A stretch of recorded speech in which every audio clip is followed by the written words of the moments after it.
అటు ఆంధ్రప్రదేశ్ శాసన మండలిలో బుడమేరు వరద సాయంపై మాటల యుద్ధం నడిచింది. నిజమైన బాధితులకు సాయం అందలేదని వైసీపీ విమర్శించింది. అయితే వరద బాధితుల్ని అన్ని రకాలుగా ఆదుకున్నాం, ప్రజలు కూడా పెద్ద ఎత్తున విరాళాలు ఇచ్చారన్నారు మంత్రి అనిత. జగన్ ప్రకటించిన ₹1 మాత్రం ప్రభుత్వానికి ఇవ్వలేదన్నారు.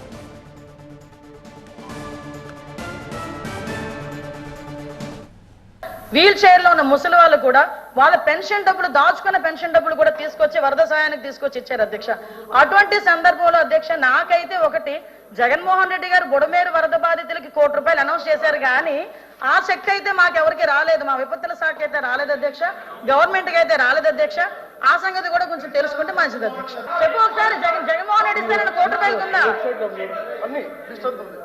ఈ రోజు ఒకటే చెప్తాను అధ్యక్ష, సమాధానం చెప్పాలి. కూర్చోమని అధ్యక్ష, కూర్చోమనండి. కూర్చోండి. ఎక్కడ రోడ్డు మీద అరిచినట్టు మాట్లాడితే అవ్వదు. అసలు బాధ్యత కలిగిన వాళ్లు తాము ప్రకటించిన విరాళాన్ని ప్రభుత్వానికి ఇస్తారంటూ మంత్రి పార్థసారథి కూడా కామెంట్ చేశారు. అయితే ప్రభుత్వం మీద నమ్మకం లేక బాధితులకే నేరుగా నిత్యావసరాలు అందించామన్నారు బొత్స సత్యనారాయణ.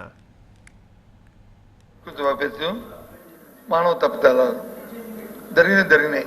ప్రభుత్వం వచ్చి మేము వచ్చి పెద్దగా రీఫ్యాక్టరీ చేస్తామంటున్నారు.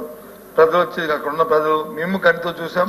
అయినా మాది అథెంటికేట్ కాబట్టి ఎవరైతే ఎవరు విక్టిమ్స్ ఉన్నారో వాళ్ళకి ఏం జరిగిందో అవన్నీ కూడా సమాజానికి అందరికీ తెలుసు అధ్యక్ష. అది పక్కన పెడితే ఇప్పుడు జగన్ గారు ₹1 ఇచ్చారు, అది ఖర్చు పెట్టి నేనే ఆ ₹1 నేనే బాధ్యత అధ్యక్ష. నా చేతులతోనే నేనే మానిటరింగ్ చేసి పాలు నీళ్లు దాంతో పాటు ఎవరైతే దినుసులు ఉన్నాయో ఆ దినుసులు కూడా ఒక నిమిషం ఆ దినుసులు కూడా నా అధ్యక్షతనే బాధితులే నా అధ్యక్షతనే అవి కొని బాధితుకు వచ్చి నేను నా చేతులతోనే నేనే వెళ్ళి మొత్తం అధ్యక్ష ఒక నిమిషం రండి. నా తర్వాత మాట్లాడు మరి చేయిస్తావు కదా. సరే అంటే ఎవరికైనా లబ్ధి చేకూరలేదేమో దాని గురించి మాట్లాడతాను అధ్యక్ష. బాధ్యత కలిగిన ఎవరైనా సరే జవాబుదారీ ఉన్న వ్యవస్థకి డొనేషన్ ఇవ్వాలి అధ్యక్ష. మేము కూరగాయలు ఇచ్చాం, పాలు ఇచ్చామంటే మీరు 100 కోట్లు అని చెప్పండి. అయితే ₹1 ఎందుకు? ₹1 ఎందుకు? దానికి ఏమైనా లెక్కపత్రం ఉంటుంది అధ్యక్ష. ఓ ప్రభుత్వం ఉంది, ఒక బాధ్యత కలిగిన రాజకీయ పార్టీ ఒకవేళ డొనేషన్ ఇవ్వాలనుకుంటే ఎవరికి ఇవ్వాలి అధ్యక్ష? ఆ అధికారుల ఆధ్వర్యంలో నిర్వహించే వ్యవస్థకి ఇవ్వాలి అధ్యక్ష.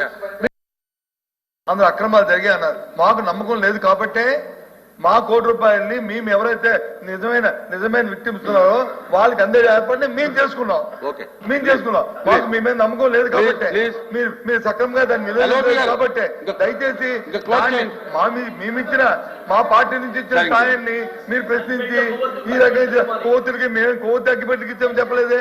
మేము ఇచ్చింది కొవ్వొత్తి అగ్గిపెట్టికి ఇవ్వలేదు. మేము ఇచ్చింది పాలకి, నీళ్ళకి, దాంతో పాటు నిత్యావసర సరుకులు. వాటికి బిల్లులతో సహా ఇమ్మంటే నా బిల్లు ఉన్న బిల్లు కూడా పంపిస్తాను చూసుకోండి.